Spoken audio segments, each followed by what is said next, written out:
เป็นจังไดนี่นะน้ำท่วมแล้วโอ้ขึ้นสูงเติบได้นี่เนาะปาโตมดเลยเหตุการณ์นี้คือความเดือดร้อนของพี่น้องอยู่ทางฝากฝั่งนาทรายทองฝนตกเลี้ยนติด2 มื้อเกิดน้ำท่วมที่บ้านนายางเมืองนาทรายทองนครหลวงเวียงจันทร์บางเฮือนบางหลังน้ำท่วมมิดหลังคาปัจจุบันนี้ทั้งพระทั้งเนนบ่ฮู้จะไปนอนใส่ในค่ำคืนนี้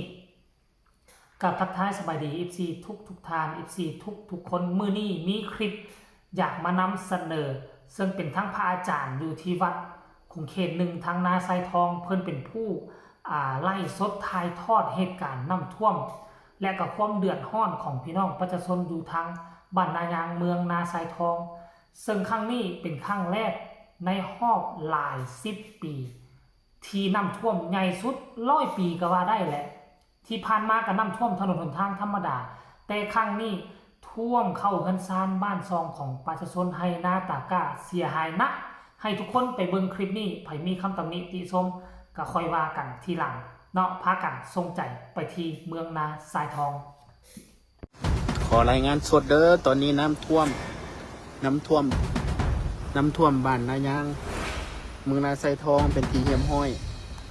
นี่ด่วนตอนนี้เลยนี่ปอโตน้ำปลาโอ้นี่ไหลลงหันสนอด่วนพ่อแม่พี่น้องน้ำท่วมบ้านนายางเมืองนาทรายทองนครหลวงเวียงจันทร์ท่วมทงไห้ทงหน้าท่วมเมิดนี่นะโอ้โตคุณนะอันนี้น้ำหอมเฮือนเด้อนี่นะคุณนะปอโตระวังรถสีโบปิววะนี่คุณนะโอ้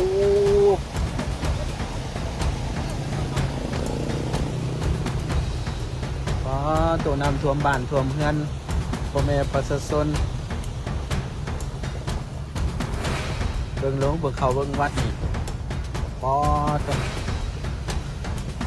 กดไลค์กดแชร์ให้เนี่ยเด้อให้ทุกคนมีสติระวังตัวแนะนำท่วมวัดอันนี้วัดเนาะวัดบ้านนายางเข้าไปเบิ่งดูปอตัวเป็นครั้งทำอิฐปอตัวจะได้บันนี้นะจอดไว้นอกอ่ะปอตัวเขาบ่ได้ตีตอนนี้มีคนติดตามเท่าไหร่ล่ะอันตรายมันกำลังขึ้นเอ้ยแกยกขึ้นไปเท่านั้นก่อนก็ได้นะโดยยกไว้คุณอันนี้ห้องนอนเด้อนี่นะคุณนะเบิ่งดูหันสภาพปลาตัวเอามังยิมมาย่องให้เตียงมันลอยขึ้นปลาให้เจริญสินอนได้วันนี้นะบุกกาแล้วเด่นยกเอานี่ยกเอาวัดมันยกออกวัดนี่มันสิท่วมแล้วตอนนอนไหมครับตอนนอนด้วยน้ำไหลครับค่อยยกคนเลย2 คนยกไหนวะยกเอาตัวลงขึ้นก่อนค่อยๆอย่ามันทึ่งน้ำเด้อเปียกไปได้เลยเด้งให้สาวนุ่มบานเขามาขนซอยอยู่บ้าจบนี่ไปสลาครับเดี๋ยวไปอันในซินคนจากฝนตกเมื่อคืนนี่เด้อพ่อแม่พี่น้องกดไลค์กดแชร์ให้แน่ตอนนี้น้ำท่วมวัดเป็นที่เหี่ยมห้อยป้าโตบัดนี้เฮาสิเข้าไปอย่าให้มันอันนั้นเด้ออย่าให้มันเปียกเด้อเอาขึ้นเทิงกุฏิจันโลก็ได้เอาไปเฮ็ดขึ้นบ่ได้เลยมันยากเลยตัวนี้น่ะบัดนี้เฮาสิไปเบิ่งแต่เข้าไปในบ้านของบัดนี้เนาะไปบ้านบัดนี้โอ้เดี๋ยวสิไปเบิ่ง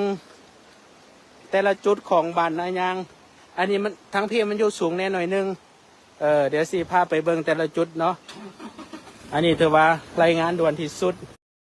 น้ำกำลังไหลทางใส่เงินหลังนี่ ค่อยๆจอดก่อนพุ่นโนเจ้าเอ้ยเบิ่งแม่น้ำน่ะพุ่น เงินท่วมน้ำเปิดเพลงเซยบ่ธรรมดาพุ่นน่ะอันนี้บ้านเฮือนประชาชนเด้อพุ่นน่ะน้ำท่วมบ้านเฮือนประชาชนจักก่อน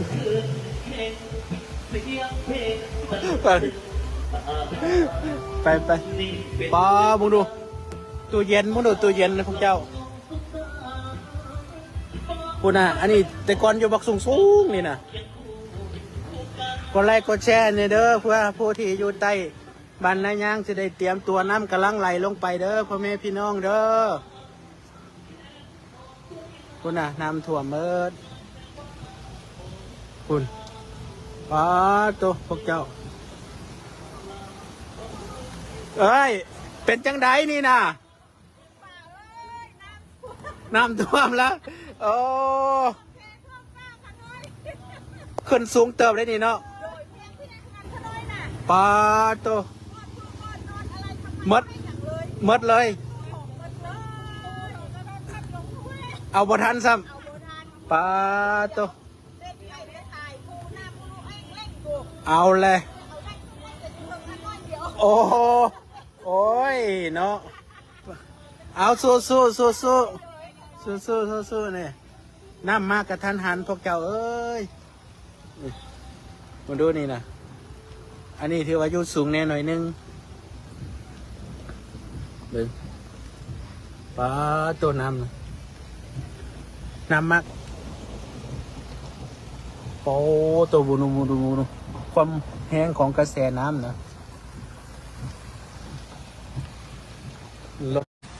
โอ้ตัวมันคือผลึกพะโล้แถวนี้เอากดไลค์ให้กดแชร์ให้นี่เด้อเตือนเด้อพุ่นป้าตัว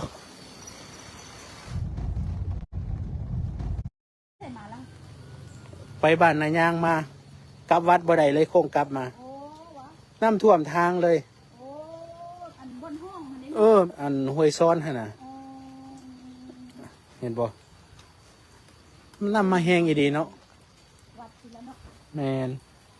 เลี้ยงดีๆเด้อพอดง่ายเด้อหมูดูหาบนอยู่บนเสาโอ้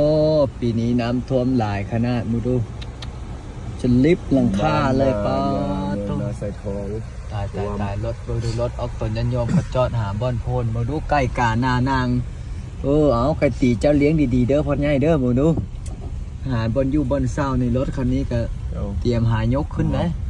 เจะเฝ้าภาคแม่จะได้ออกตนญาติโยมได้ยินเสียงว่ารถคันพระอาจารย์ลินสุจิโตนั่งนั้นทะเบียนอย่างพระเจ้ายุงอีกแล้วเนี่ย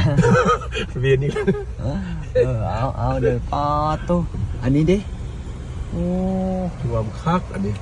บ่ดูหอนเข้าหอนน้ำซ้ำป่าเอาผู้ใดสูงเพื่อนผู้ใดฮะกะเอาเด้อโอ้มื้อแรงได้เฮ็ดอาหารมาแจกกันเนาะโอ้